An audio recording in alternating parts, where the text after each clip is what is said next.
Hi guys, I'm Kristen. Welcome and welcome back to my channel. Spooky season is just around the corner. It's a new month, which means you get to pick my next fantasy horror book.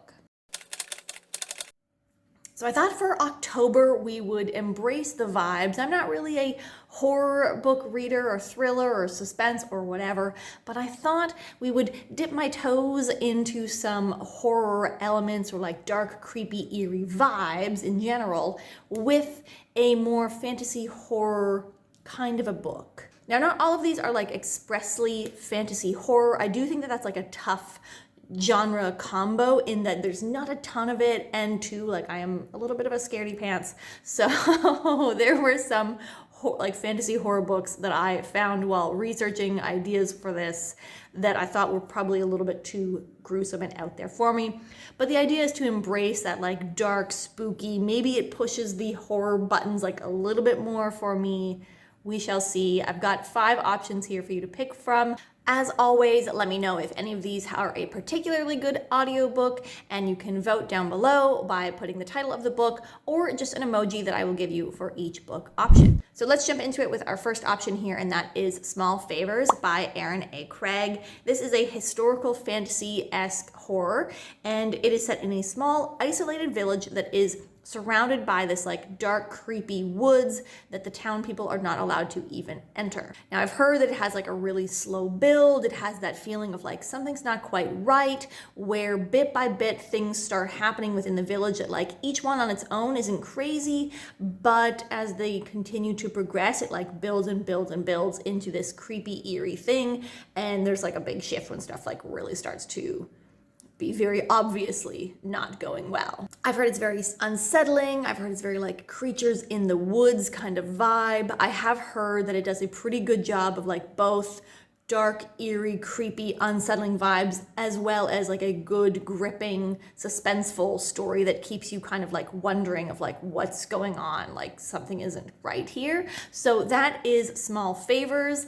I am going to give you the B option. So a bee, there's bees on the cover. It apparently has something to do with bees and like protecting the hive or something like that. Has to do with bees. We'll go with B for the emoji on this one. And there is another Aaron A. Craig book coming up as well, so keep that in mind. Second option is The Helm of Midnight by Marina J. Lostetter. This one I think came out last year, or maybe perhaps by now the year before, and I think that there might actually also be a sequel. From what I've heard, this is also fantasy horror, but it's like not too scary or like not too gruesome or over the top horror-wise. In this book, we're following a detective character who is also like a regulator of the magic within the world, and the magic here is artifact-based. In particular, you can imbue death masks with like skill and knowledge and some characteristics of the person whose death mask it is, so that then that like knowledge and those things can be passed on. And in this one, the setup is that the death mask of a very famous serial killer is stolen, and then there starts to be like a return of some of the deaths that look like that past serial killer as well. And so obviously our detective character is on the case of this, you know, stolen death mask. And then altogether, there's like this sense of urgency and tension that escalates. I've heard it is very dark and gruesome, but again, like not over the top. So we'll see. Like I'll be the judge of what's over the top for me. But when people in reviews describe themselves as also being like not super into horror or like not a little bit of a scaredy cats, and they were like, this wasn't too over the top for me, I feel like I trust that. So we'll see. I have heard this on like a ton of people's TBR over the last couple years, which is how I knew about this. So yeah, interested. Little detective element here, potentially more horror, gruesome elements, I'm assuming, with this like death or whatever.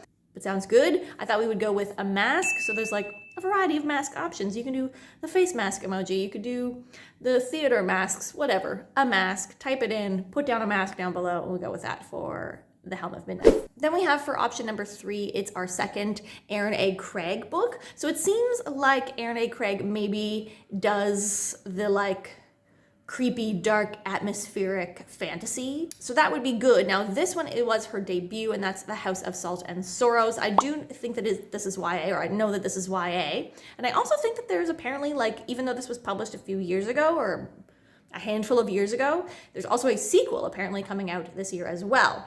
And this is a retelling of the 12 Dancing Princesses. It's not a fairy tale that I'm super familiar with, but it's also the same fantasy or fairy tale retelling that one of the Juliette Marillier books is Wildwood Dancing was. Now in this one, there actually are multiple sisters, a bunch of sisters living in this huge mansion on the edge of a sea or on the sea. And the sisters keep dying. So everyone, of course, in the town thinks that the family is cursed. And there is that like portal door to the other fairy world where the sisters discover, and to go and like dance with fairies. That's part of the original retelling. But one of our sisters, I'm assuming our main character, thinks that the sister who just most recently died was murdered. And we are following kind of like the sister and the group of sisters who are still alive as things start to go awry. I've heard very dark, very atmospheric, really creepy scenes, like maybe not necessarily like horror or anything too graphic or violent or disturbing, but very creepy. Like I've heard that it does a really, really good job of setting the scene and the tone for that, like, what's going on here kind of a feeling. This was her debut. I've heard mixed things, and I've heard that Small Favors is more successful, but I'm not sure. So House of Salt and Sorrows is book number 3 here, and you can go with any of the dancing emojis for this one, for our 12 Dancing Princesses fairy tale retelling. Option number 4 is The Year of the Witching by Alexis Henderson.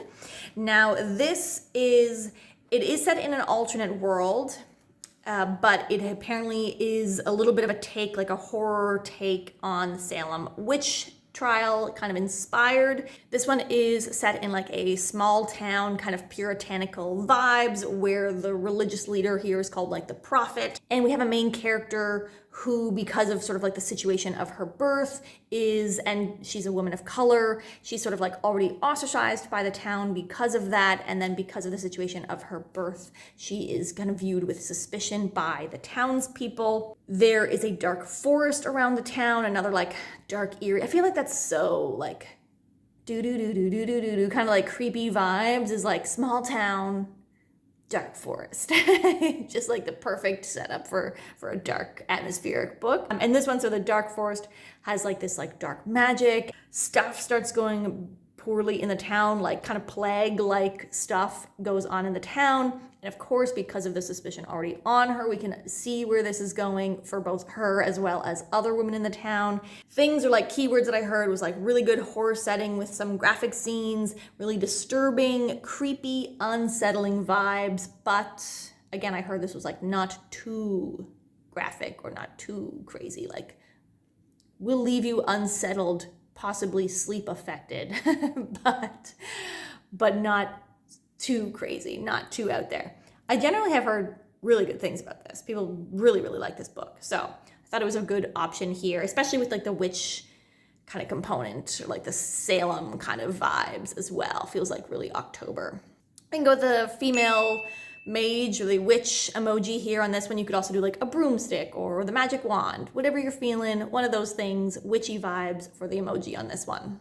Our final option here is actually a novella, and we're gonna go with Ring Shout by P. Djeli Clark for this 5th option. I did have a P. Djeli Clark novella as an option for September, so I don't know yet if that's what you picked, because this is one of my pre-recorded, pre-filmed, pre-giving birth videos as well. So I don't know. So maybe this is like a two P. Djeli Clark books in a row. You decide, obviously. But we're going with a Ring Shout here for this one. And this one is like maybe a little bit less fantasy, I guess, and more like paranormal, as I think it's monsters. So this is a Lovecraftian horror sci-fi-esque novella, I guess. Sci-fi and more sci-fi than fantasy. It is set in an alternate history where the leaders, I think, of the Ku Klux Klan are actual monsters. And we're following a group of women who are hunting the monsters. So I've heard really cool ideas, interesting takes and concepts, that like Lovecraftian, monstrous, otherworldly elements, but also perhaps with a little bit of camp. So that could be interesting, like maybe it's like disturbing and creepy and dark, but also with like, a little touch of humor. And maybe that could be great. Also just a novella, so that also could be cool. So that is the 5th option there. This one was kind of tough to pick an emoji because I don't really know other than, I don't really know anything else about the book, and like monster, there's not really a good like monster emoji. So we're gonna go with ghost just really for spooky seasons. I'm sorry that there is like a possible connection there with like white sheet, whatever it is. So I'm sorry if that's offensive.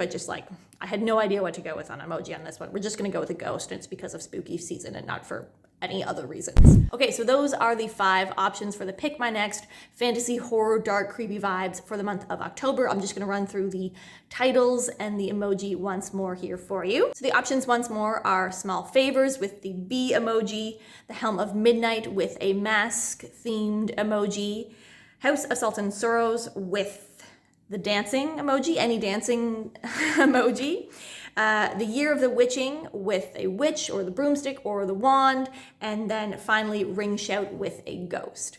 So those are your 5 options. You can put either the title or the emoji down below if you just want to comment an emoji. Let me know, of course, if any of these make a really good audiobook. If you've read any of these books, I'd love to hear what you thought of them. If you think any of these will be a particularly good fit for me, obviously, pick that one, but pick what you like. But let me know your thoughts on these books down below, and I will see you guys next time. Have a great day. Bye.